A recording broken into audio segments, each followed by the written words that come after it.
नमस्कार, स्वागत एवं अभिनंदन पुनः मेरे चैनल अक्षय ज्ञान पे। आज मैं आपके समक्ष दीक्षा 8 पाठ 2 राजधर्म के अभ्यास प्रश्नोत्तरी को लेकर उपस्थित हुई हूँ। इसमें अभ्यास के सभी प्रश्नों के उत्तर उपलब्ध होंगे।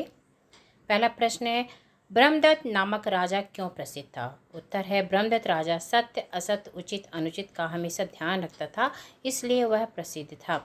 राजा ब्रह्मदत्त वेश बदल कर क्यों घूमता था? राजा अपने दोष बताने करने के लिए वेश बदल कर घूमता था।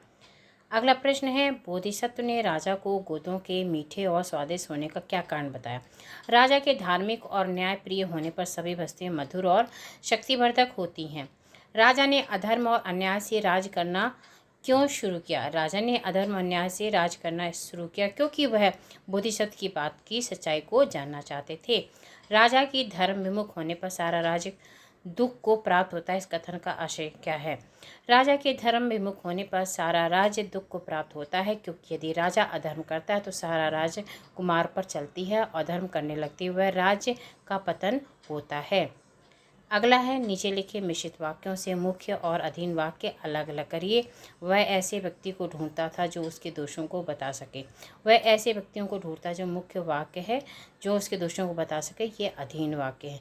तो इसी में हम बच्चों को सरल वाक्य, मुख्य वाक्य, अधीन वाक्य, इन सब की जानकारी बहुत आसानी से दे सकते हैं।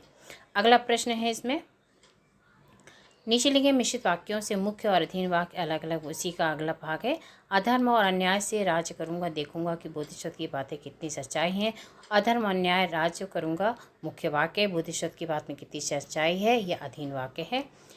इसमें जो प्रश्न है, गुरु अधिक, इन सबको हमें तीनों अवस्थाओं में लिखना है, जैसे गुरु गुरुत्तर, अधिक अधिकतर, उच्च उच्चतर, सरल सरल, यानी जो first form, second form, third form वाली आती है।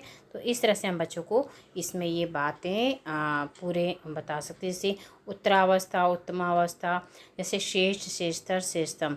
यहाँ श्रेष्ठतर का अर्थ है उससे श्रेष्ठ और श्रेष्ठतम का अर्थ है सबसे श्रेष्ठ। इसी प्रकार से नीचे दिए गए तो हम इसमें गुरु गुरुत्तर गुरुतम, अधिक अधिकतर अधिकतम, उच्च उच्चतर उच्चतम, न्यून न्यूनतर न्यूनतम, सरल सरलतर सरलतम। इस तरह से हम और भी पुस्तक में से मूलावस्था, उत्तरावस्था, उत्तमावस्था के शब्दों को ढूंढ करके बच्चों को बता सकते हैं। शब्द है जैसे विलोम शब्द बनाने, धार्मिक अधार्मिक, जैसे अधार्मिक का धार्मिक है, सुगम का दुर्गम है, इसी में दिए हुए हैं, ढूंढ के लिखना है। रहित का साहित्य, गुण का अवगुण, सरस का नीरस, स्थूल का सूक्ष्म, विषाद का हर्ष। तो वाक्य जैसे अगर धार्मिक दिया उसका धार्मिक, इस तरह से भी बच्चों को पलट के बता देंगे तो और अच्छा रहेगा।